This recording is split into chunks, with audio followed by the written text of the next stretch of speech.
একটা শান্ত সমুদ্র, নীল জলরাশি। খালি চোখে দেখলে মনে হবে এখানে কিছু মাছ ধরার ট্রলার আর পণ্যবাহী জাহাজ ছাড়া আর কিছুই নেই। কিন্তু এই শান্ত জলের ঠিক 100 মিটার নিচে 2026 সালের ঠিক এই মুহূর্তে নিঃশব্দে টহল দিচ্ছে একটি পারমাণবিক সাবমেরিন।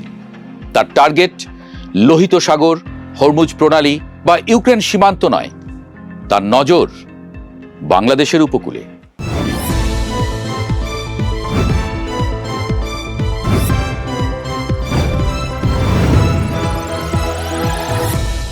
আজকে আমরা এমন এক সময়ে বাস করছি যেখানে যুদ্ধ শুরু হওয়ার আগে কোনো ঘোষণা দেওয়া হয় না, যুদ্ধ আসে অকস্মাৎ।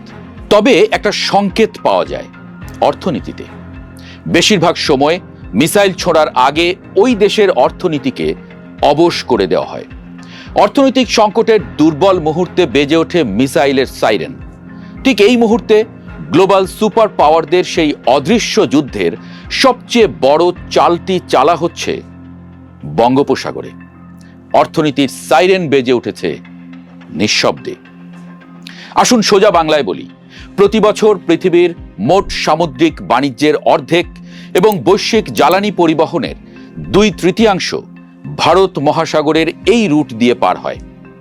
এই রুটের ঠিক মাথায় এক স্ট্র্যাটেজিক ট্রায়াঙ্গল বা ত্রিভুজ তৈরি করেছে বঙ্গোপসাগর।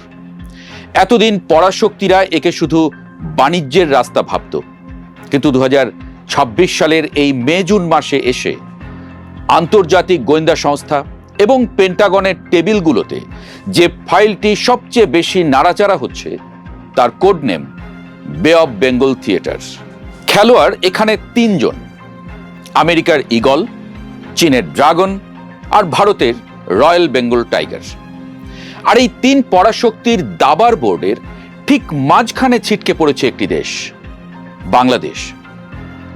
চলতি 2026 সালের শুরুতেই ওয়াশিংটনে মার্কিন যুক্তরাষ্ট্র এবং বাংলাদেশের মধ্যে একটি অত্যন্ত সংবেদনশীল চুক্তি নিয়ে পর্দার আড়ালে আলোচনা চূড়ান্ত হয়, যার নাম এগ্রিমেন্ট অন রেসিপ্রোকাল ট্রেড বা ART। উপর থেকে দেখলে মনে হবে এটি বাংলাদেশকে শুল্কমুক্ত তুলা এবং টেক্সটাইল রপ্তানির সুবিধা দেওয়ার একটি সাধারণ বাণিজ্যিক চুক্তি। কিন্তু এর গভীরের ধারাগুলো লক্ষ্য করুন। চুক্তির অনুচ্ছেদ 4.3 এবং 6.4-এ স্পষ্ট ভাষায় একটি আইনি শর্ত জুড়ে দেওয়া হয়েছে। শর্তটি হলো, বাংলাদেশ যদি চীন বা রাশিয়ার মতো কোনো নন মার্কেট ইকোনমি বা বাজার অর্থনীতির বাইরের কোনো দেশের সাথে নতুন কোনো স্ট্র্যাটেজিক বা সামরিক চুক্তি সই করে, তবে আমেরিকা এক রাতে এই শুল্ক সুবিধা বাতিল করার আইনি অধিকার রাখবে। আন্তর্জাতিক বিশ্লেষকরা একে বলছেন বাংলাদেশের সার্বভৌম অর্থনৈতিক নীতির উপরে ওয়াশিংটনের একটি সফট ভেটো। কিন্তু আমেরিকা কেন হঠাৎ বাংলাদেশকে এই অর্থনৈতিক খাঁচায় বন্দী করতে চাইছে? কেন পেন্টাগন ঢাকার উপরে জিএসওমিয়া বা general security of military information agreement চুক্তি সই করার জন্য ক্রমাগত কূটনৈতিক চাপ দিয়ে যাচ্ছে? কারণটা লুকিয়ে আছে চীনের একটি গোপন দুর্বলতার মধ্যে। সেই দুর্বলতা যা চীনকে এক রাতের মধ্যে ধ্বংস করে দিতে পারে, আর যা থেকে বাঁচতে চীনের একমাত্র ভরসা এখন বঙ্গোপসাগরের এই জলসীমা।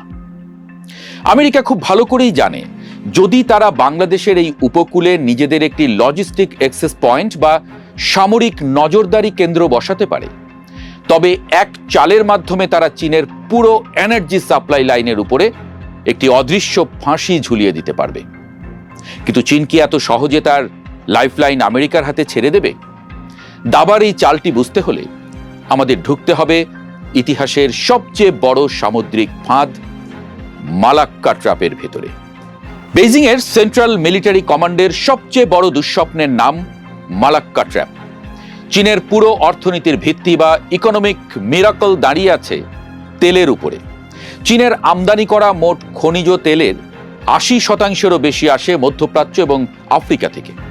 এই তেলের বিশাল বিশাল জাহাজগুলোকে চীনের মূল ভূখণ্ডে পৌঁছতে হলে সিঙ্গাপুরের পাশ দিয়ে যাওয়া মাত্র 1.5 মাইল, 1.7 মাইল চওড়া একটা অত্যন্ত সংকীর্ণ জলপথ পার হয়ে যেতে হয়, যার নাম মালাক্কা প্রণালী। এখন ক্রোনোলজিটা বুঝুন। এই মালাক্কা প্রণালীর ঠিক পাহারাদারের ভূমিকায় বসে আছে মার্কিন যুক্তরাষ্ট্রের সপ্তম নৌবহর বা 7th ফ্লিট। যদি কোনোদিন তাইওয়ান বা অন্য কোনো ইস্যু নিয়ে আমেরিকা ও চীনের মধ্যে যুদ্ধ বাধে, তবে পেন্টাগনের প্রথম নির্দেশ হবে মালাক্কা প্রণালী বন্ধ করা। যেমনভাবে ইরান আমেরিকা যুদ্ধে ইরান হরমুজ প্রণালী বন্ধ করে দিয়েছে। চীন খুব ভালো করে জানে মালাক্কা প্রণালী যদি মাত্র 3 সপ্তাহের জন্য ব্লক করে দেওয়া হয়, তবে চীনের সমস্ত ফ্যাক্টরি, যুদ্ধজাহাজ এবং ফাইটার জেট জ্বালানির অভাবে অচল হয়ে পড়বে। এই মরণ ফাঁদ থেকে বাঁচতেই চীনের প্রেসিডেন্ট শি জিনপিং এক মাস্টার প্ল্যান সাজিয়েছেন, যার নাম স্ট্রিং অব পার্লস বা মুক্তার মালা নীতি।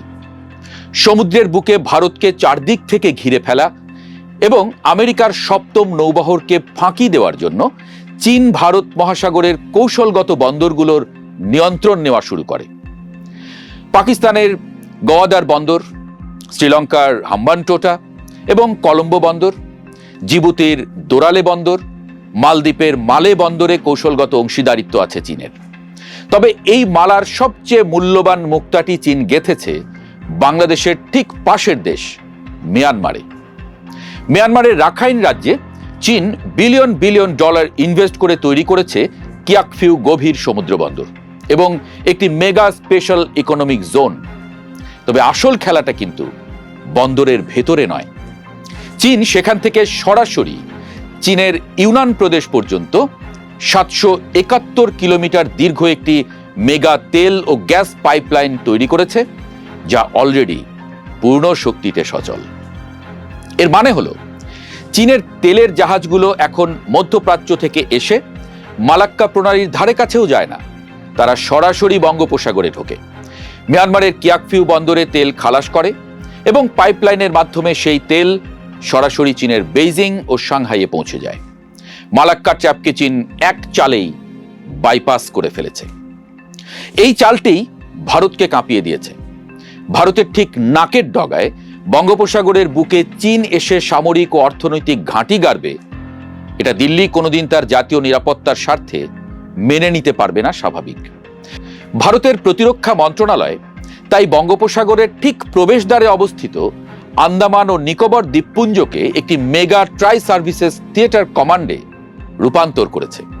2025-26 সালের সর্বশেষ স্যাটেলাইট ইমেজ দেখাচ্ছে আন্দামানে ভারত তাদের দূরপাল্লার রানওয়ে এবং সমুদ্রের তলদেশে সোনার অর্থাৎ প্যাসিভ সোনার নেটওয়ার্ক বসিয়েছে। এই নেটওয়ার্কের কাজ হলো বঙ্গোপসাগরের শান্ত জলে যদি চীনের একটি সাবমেরিনও প্রবেশ করে, তবে তার ইঞ্জিনের শব্দ তরঙ্গ রিয়েল টাইমে দিল্লির ওয়্যার রুমে পৌঁছে যাবে।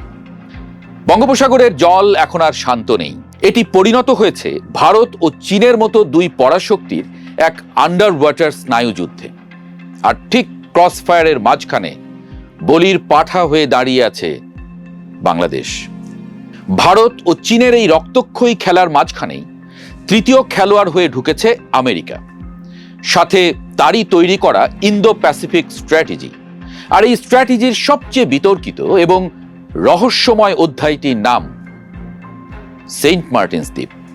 গত কয়েক বছর ধরে বাংলাদেশের রাজনৈতিক আকাশে একটি গুঞ্জন সবচেয়ে বেশি ডালপালা মেলেছে।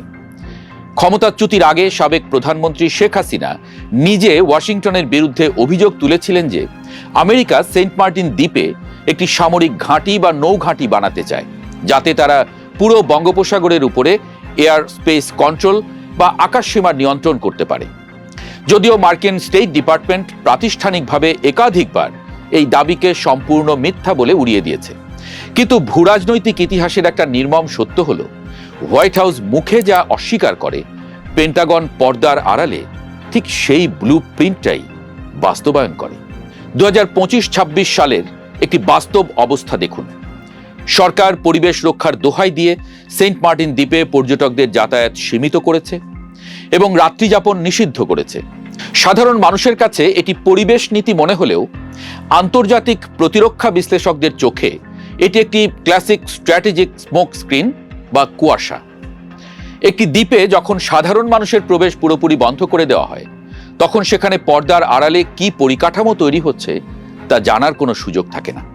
আমেরিকার জন্য সেন্ট মার্টিন বা বাংলাদেশের উপকূলের যে কোনো পয়েন্টে একটি লজিস্টিক অ্যাক্সেস থাকা জীবন মরণ প্রশ্ন। কারণ চীন অলরেডি বাংলাদেশের সামরিক খাতের ভেতরে গভীরভাবে শিকড় গেড়েছে। বাংলাদেশের নৌবাহিনীতে থাকা দুটি মেইন ক্লাস সাবমেরিন চীনের কাছ থেকে কেনা।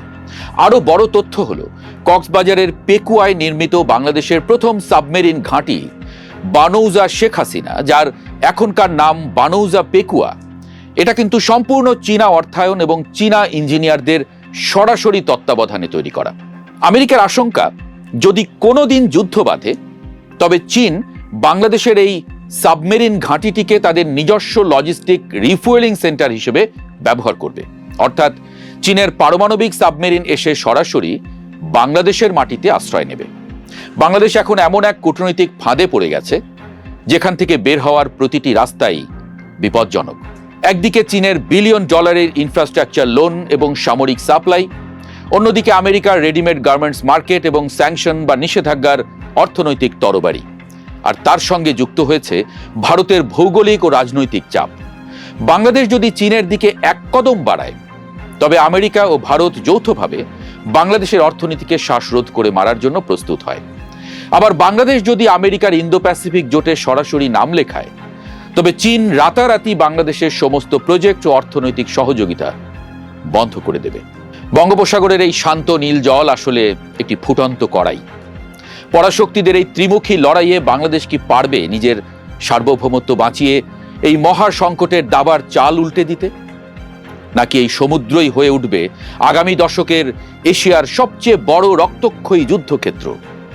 পরাশক্তিদের এই হিংস্র থাবা থেকে বাংলাদেশের মুক্তি কোথায়? উত্তর লুকিয়ে আছে আগামী দিনের বিশ্ব রাজনীতির সবচেয়ে অন্ধকার অধ্যায়ে।